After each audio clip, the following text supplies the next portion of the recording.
저는 믿었습니다. 자식이라면 부모를 지켜줄 거라고요.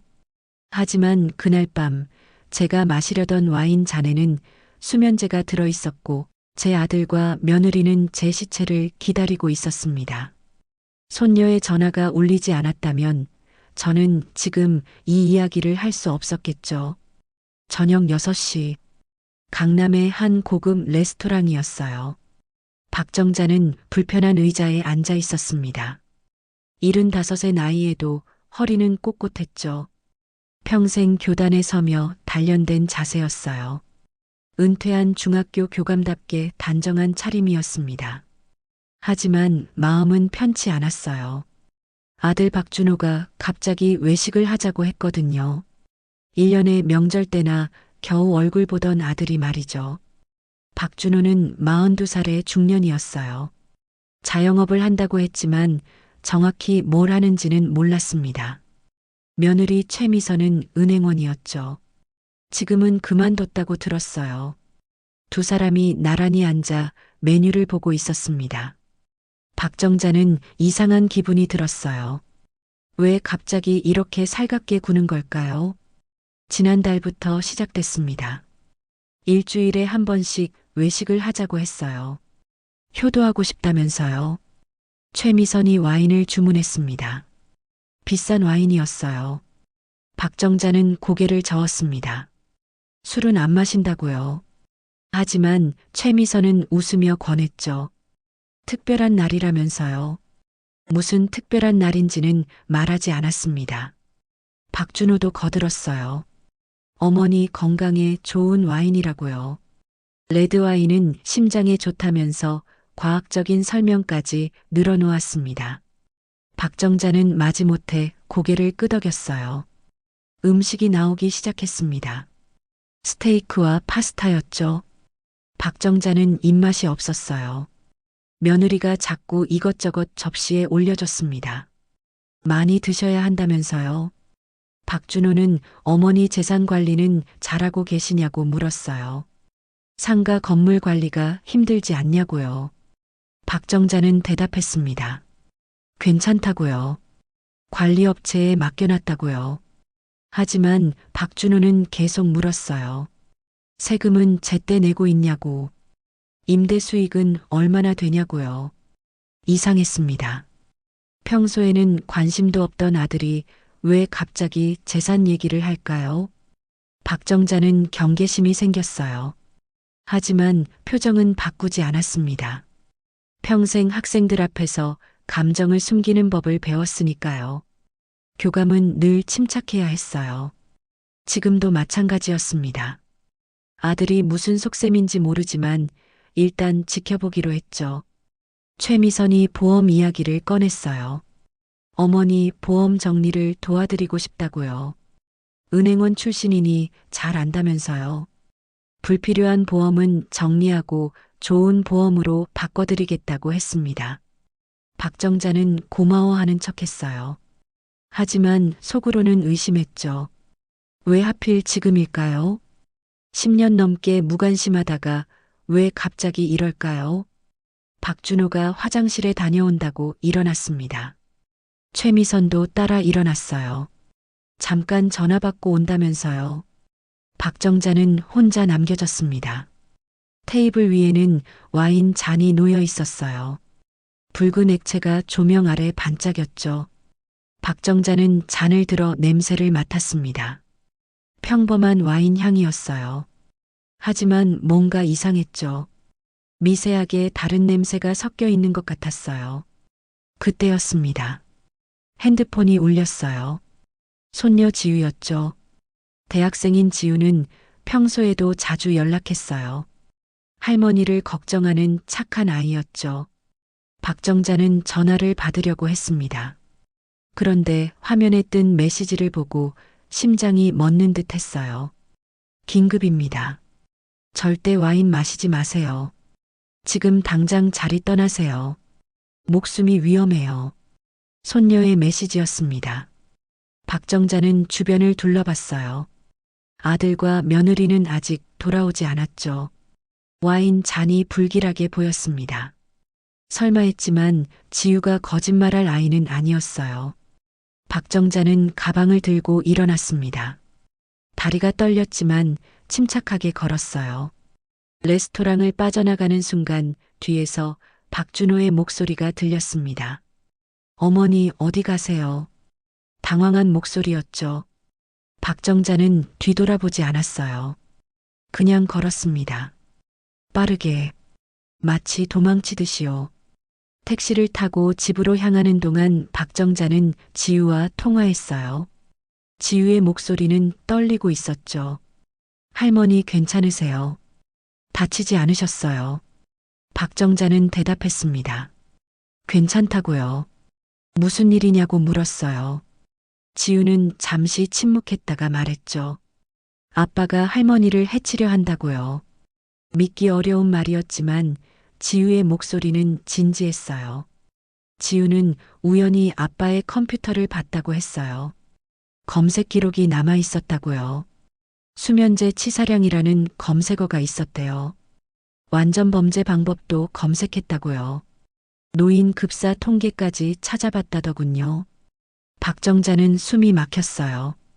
내 아들이 나를 죽이려 했다니요. 하지만 증거가 더 있었습니다.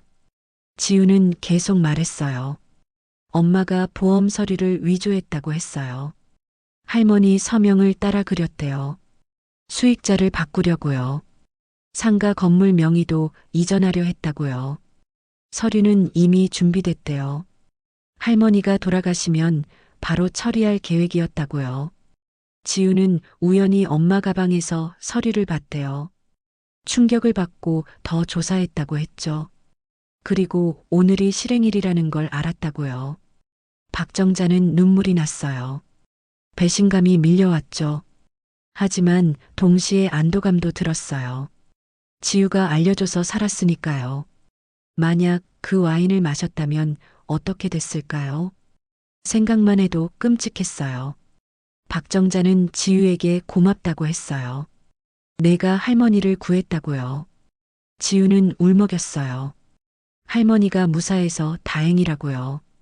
집에 도착한 박정자는 현관문을 잠갔어요. 이중으로 잠갔죠. 그리고 거실에 앉아 생각했어요. 이제 어떻게 해야 할까요? 경찰에 신고해야 할까요? 하지만 증거가 있을까요? 아들과 며느리는 부인할 거예요. 와인에 약을 탔다는 걸 어떻게 증명하죠? 박정자는 막막했어요. 하지만 포기할 수 없었죠. 이대로 당할 수는 없었어요. 그때 다시 전화가 울렸어요. 박준호였죠. 박정자는 받지 않았어요. 계속 울렸지만 무시했죠. 문자가 왔어요. 어머니, 왜 갑자기 가셨어요? 걱정돼요. 집에 계신가요? 찾아뵐게요. 위선적인 문자였어요. 박정자는 답하지 않았죠. 잠시 후 초인종이 울렸어요. 엄마 저예요. 준호예요. 문 좀 열어주세요. 박정자는 문을 열지 않았어요. 가만히 숨죽이고 있었죠. 박준호가 계속 문을 두드렸어요. 엄마 제발요. 무슨 오해가 있는 것 같아요. 이야기 좀 해요. 최미선의 목소리도 들렸어요. 어머니 저희예요. 걱정돼서 왔어요. 하지만 박정자는 꿈쩍도 하지 않았죠. 한참을 두드리다 두 사람은 돌아갔어요. 박정자는 그제야 숨을 내쉬었죠. 지우가 다시 전화했어요. 할머니 제가 지금 가고 있어요. 혼자 계시면 위험해요. 박정자는 그러지 말라고 했어요. 위험할 수 있다고요. 하지만 지우는 들으려 하지 않았죠. 이미 택시 탔다고요. 곧 도착한다고 했어요. 박정자는 고마우면서도 걱정됐어요. 손녀까지 위험에 빠뜨리고 싶지 않았거든요. 30분 후 지우가 도착했어요. 21살의 대학생이었죠. 똑똑하고 당찬 아이였어요. 지우는 할머니를 꼭 안았어요. 무사해서 정말 다행이라고요. 그리고 가방에서 뭔가를 꺼냈어요. 녹음기였죠. 아빠와 엄마의 대화를 녹음했다고요. 증거가 필요할 것 같아서요. 박정자는 놀랐어요. 언제 이런 걸 준비했냐고요. 지우는 일주일 전부터 의심했다고 했어요. 부모님이 이상하게 행동했다고요. 할머니 얘기만 하면 수군거렸대요. 그래서 몰래 녹음기를 설치했다고요. 그리고 오늘 결정적인 대화를 녹음했대요. 오늘 밤이 기회라는 아빠 목소리가 들렸다고요. 수면제 양을 확인하는 엄마 목소리도요. 완벽한 증거였죠. 박정자는 손녀가 자랑스러웠어요. 하지만 동시에 마음이 아팠죠. 부모의 범죄를 목격한 지우가 얼마나 힘들었을까요? 박정자는 서재로 갔어요. 평생 모아둔 서류들이 있는 곳이었죠. 교감 시절부터 모든 걸 기록하는 습관이 있었어요. 학생 생활 기록부를 쓰듯 자신의 일상도 기록했죠. 최근 몇 달간의 기록을 꺼내봤어요. 그제야 이상한 점들이 보이기 시작했죠. 퍼즐 조각이 맞춰지는 것처럼요. 2달 전이었어요. 최미선이 보험 서류를 가져왔었죠. 새로운 보험으로 바꾸면 좋겠다고요. 박정자는 서류를 봤어요. 하지만 뭔가 이상했죠. 자신의 서명이 있었는데 필압이 달랐어요. 평소보다 가볍게 쓴 것 같았죠. 박정자는 물었어요. 이거 내가 서명한 거 맞냐고요. 최미선은 당황했어요. 그러더니 웃으며 말했죠. 어머니가 지난번에 서명하신 거예요. 기억 안 나세요. 박정자는 그때 넘어갔어요. 나이가 들어 깜빡했나 싶었죠. 하지만 지금 생각해보니 아니었어요. 위조였던 거죠. 최미선이 서명을 따라 그린 거였어요. 은행원 출신이니 서류 조작쯤은 쉬웠겠죠. 박정자는 다른 서류들도 확인했어요. 의심스러운 게 더 있었죠. 날짜가 맞지 않는 서류들이 있었어요. 자신이 여행 갔을 때 날짜로 된 서류들이요. 1달 전엔 건강검진을 권했었죠. 박준호가 갑자기 찾아와서 말했어요. 어머니 건강검진 받으셔야 해요. 제가 예약해 드릴게요. 박정자는 거절했어요. 필요 없다고요. 작년에 받았다고 했죠. 하지만 박준호는 고집했어요. 정밀 검사가 필요하대요. 특히 뇌 검사를 받아야 한대요. 치매 검사도 하자고 했죠. 이상했어요. 왜 갑자기 치매 타령일까요? 이제 알 것 같았어요. 치매 진단을 받게 하려던 거였죠. 그럼 재산 처리가 쉬워지니까요. 법적 행위 능력이 없다고 주장할 수 있으니까요. 박정자는 소름이 돋았어요. 얼마나 치밀하게 계획한 걸까요? 아들이 이렇게 무서운 사람이었다니요. 평생 성실하다고 믿었는데요. 착한 아들이라고 생각했는데요. 지우가 말했어요. 할머니 노트 좀 볼게요. 박정자는 노트를 건넸죠. 지우는 꼼꼼히 읽었어요. 그리고 말했죠. 할머니가 기록 안 했으면 큰일 날 뻔했어요. 이게 다 증거가 될 거예요. 날짜별로 정리가 잘 되어 있네요. 역시 교감 선생님이세요. 박정자는 쓴웃음을 지었어요. 평생의 습관이 이렇게 도움이 될 줄이야요. 박정자는 또 다른 걸 기억해냈어요. 3주 전에 박준호가 집에 왔었죠. 금고 비밀번호를 물었어요. 서류를 정리해드리고 싶다고요. 박정자는 알려주지 않았죠. 그러자 박준호가 화를 냈어요. 어머니는 너무 고집이 세다고요. 자식도 못 믿냐고 따졌죠. 박정자는 그때 서운했어요. 하지만 지금 생각하니 다행이었죠. 만약 비밀번호를 알려줬다면 어떻게 됐을까요? 통장도 확인했어요. 최근에 이상한 출금 시도가 있었더군요. 소액이었지만 여러 번 시도됐어요. 다행히 실패했죠. 이중 인증이 필요했거든요. 박정자는 항상 조심스러웠어요. 큰 돈은 절대 함부로 움직이지 않았죠. 그 신중함이 목숨을 구한 거였어요. 만약 돈 관리를 아들에게 맡겼다면 지금쯤 모든 게 끝났겠죠. 박정자는 깨달았어요. 작은 신호들이 계속 있었다는 걸요. 단지 믿고 싶지 않았을 뿐이죠. 자식을 의심하고 싶지 않았어요. 하지만 현실은 잔인했죠. 자식이 부모를 해치려 했으니까요. 돈 때문에 목숨을 노렸으니까요. 25억이면 큰 돈이긴 하죠. 하지만 부모의 목숨보다 소중할까요? 박정자는 눈물이 났어요. 배신감과 분노가 뒤섞였죠. 지우가 노트북을 꺼냈어요. 할머니께 보여드릴 게 있다고요. 화면을 켜자 문서가 떴어요. 탐정 보고서였죠. 지우가 사설 탐정을 고용했대요. 아빠의 뒷조사를 했다고요. 박정자는 놀랐어요. 언제 이런 걸 준비했냐고요. 지우는 한 달 전부터라고 했죠. 부모님이 수상해서 조사를 시작했대요. 보고서는 충격적이었어요. 박준호가 사업에 실패했더군요. 투자 사기를 당했대요. 12억의 빚을 졌다고요. 채권자들이 집까지 찾아온다고 했어요. 최미선도 문제가 있었죠. 은행에서 횡령 혐의로 조사받고 퇴사했대요. 증거 부족으로 처벌은 면했지만요. 두 사람 모두 돈이 절실했던 거죠. 그래서 박정자를 노린 거였어요. 사진도 있었어요. 박준호가 사채업자를 만나는 사진이었죠. 돈을 빌리는 것 같았어요. 표정이 비참했죠. 그 자신만만하던 아들이 이렇게 초라해 보일 줄이야요. 하지만 동정심은 들지 않았어요. 자기 문제를 부모 목숨으로 해결하려 했으니까요. 그건 아들이 아니라 괴물이죠. 또 다른 사진이 있었어요. 최미선이 약국에서 나오는 모습이었죠. 봉투를 들고 있었어요. 탐정이 확인했대요. 수면제를 대량 구매했다고요. 처방전 없이 살 수 있는 양을 초과했대요. 여러 약국을 돌며 조금씩 샀다고요. 치밀했어요. 한 곳에서 많이 사면 의심받으니까요.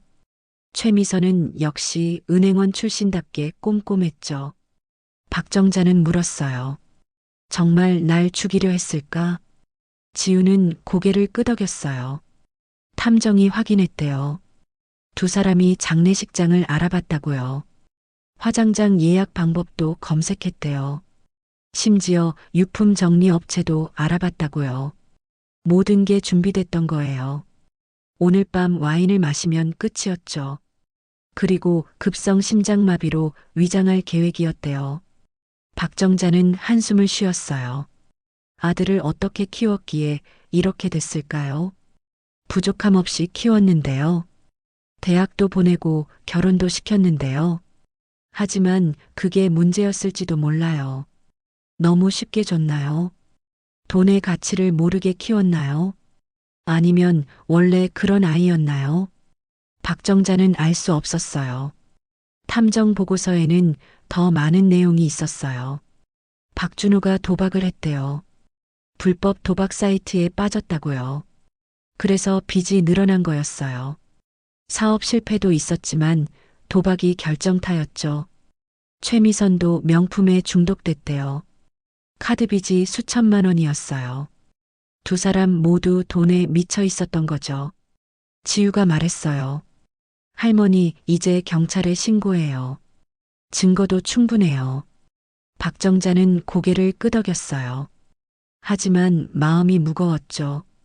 아들을 감옥에 보내야 하다니요. 하지만 선택의 여지가 없었어요. 그냥 두면 또 시도할 거예요.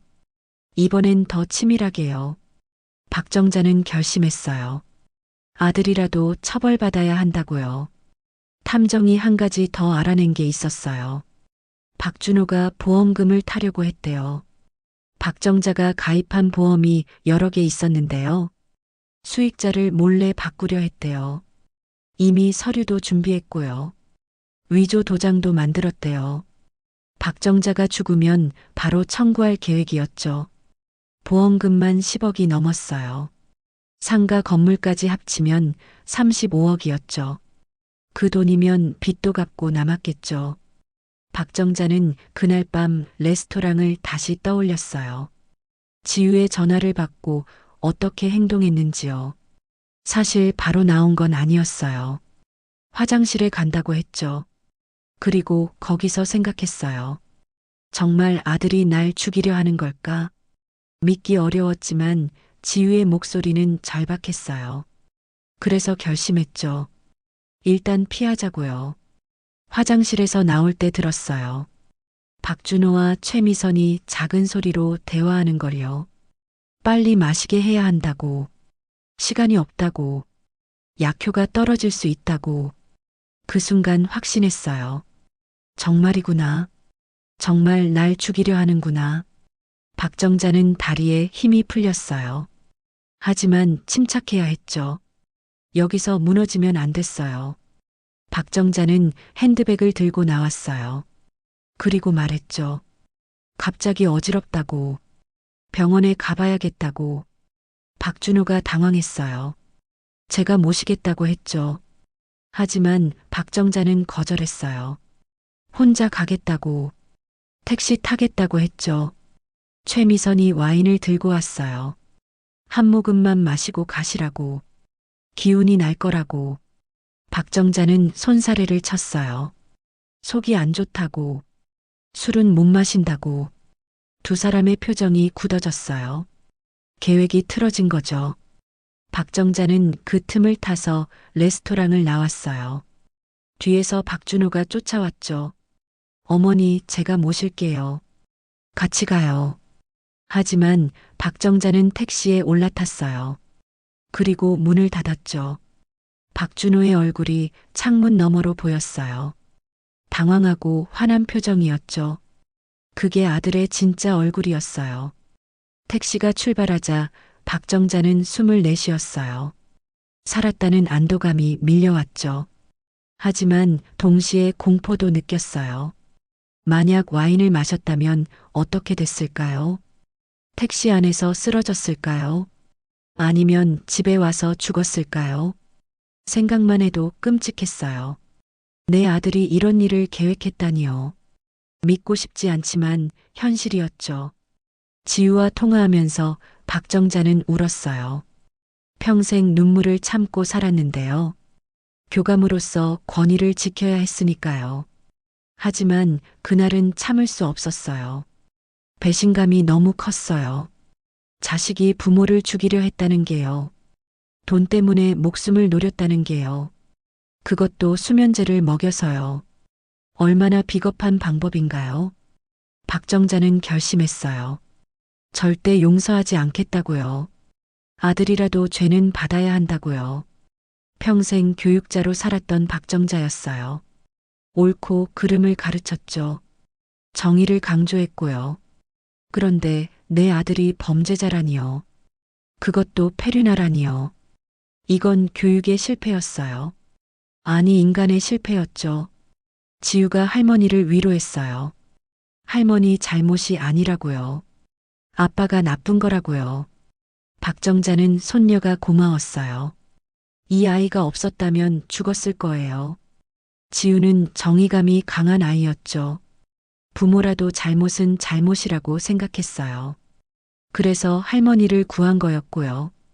박정자는 지우를 꼭 안았어요. 내가 있어서 다행이라고 말했죠. 그날 밤 박정자는 잠을 못 잤어요. 내일이면 경찰에 가야 했죠. 아들을 고발해야 했어요.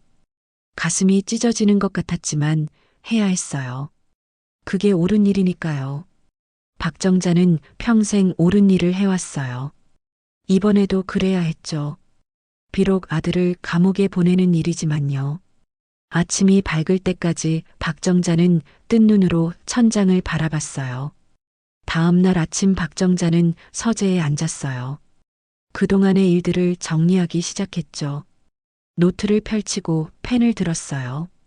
제목을 썼죠. 배신의 기록이라고요. 그리고 하나씩 적어 내려갔어요. 날짜별로 사건을 정리했죠. 증거가 될 만한 것들을 모았고요. 첫 번째는 보험 서류였어요. 위조된 서명이 있는 서류요. 박정자는 자신의 진짜 서명과 비교했어요.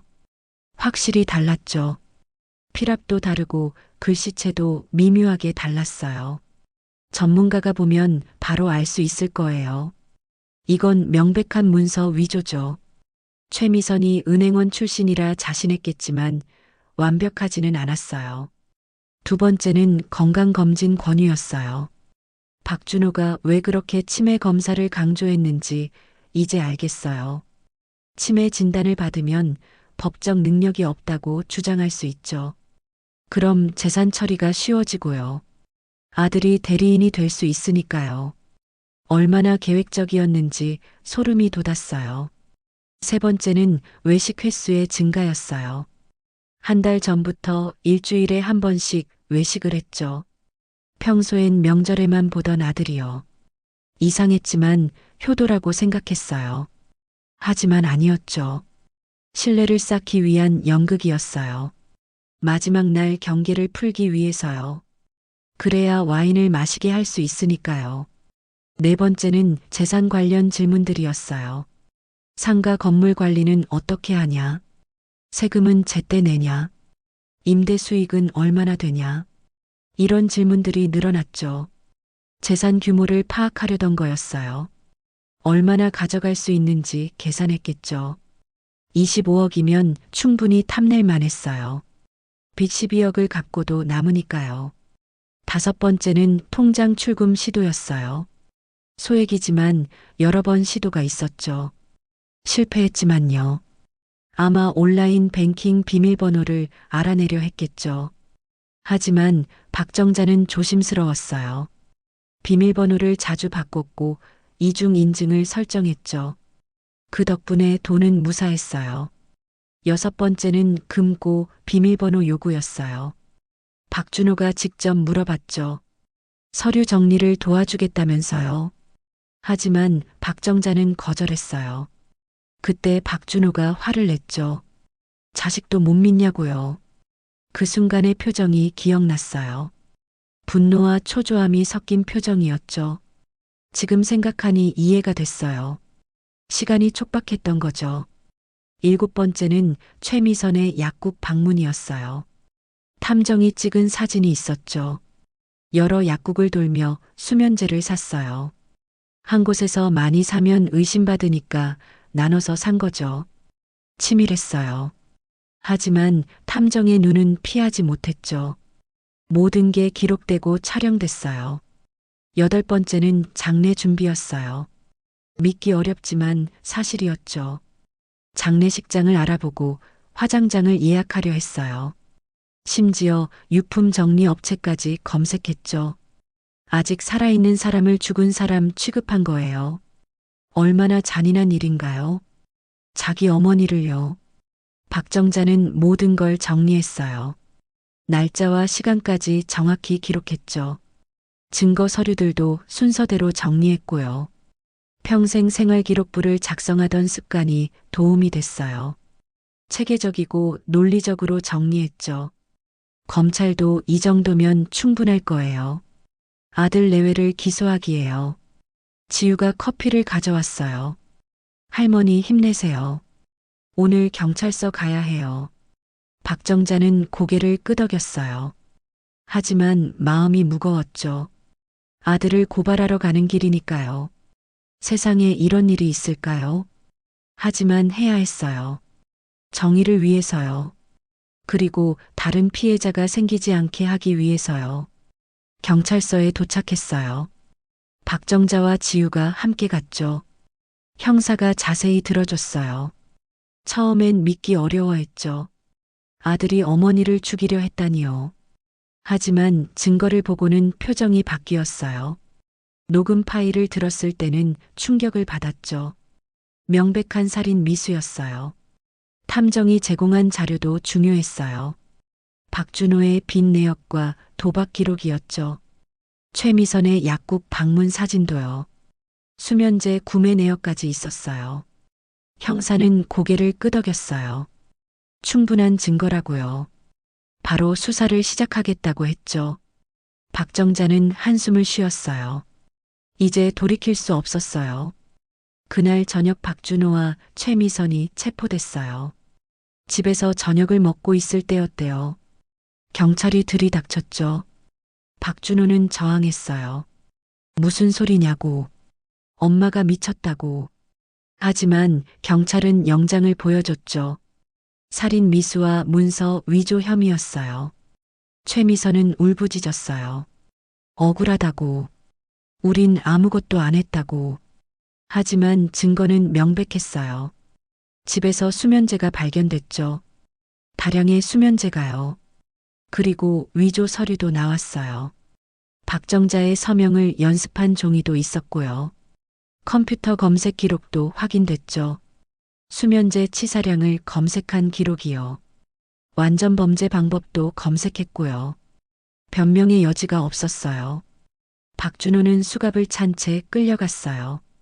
마지막까지 엄마를 원망했대요. 어떻게 자식을 고발할 수 있냐고. 피도 눈물도 없다고. 하지만 박정자는 듣지 않았어요.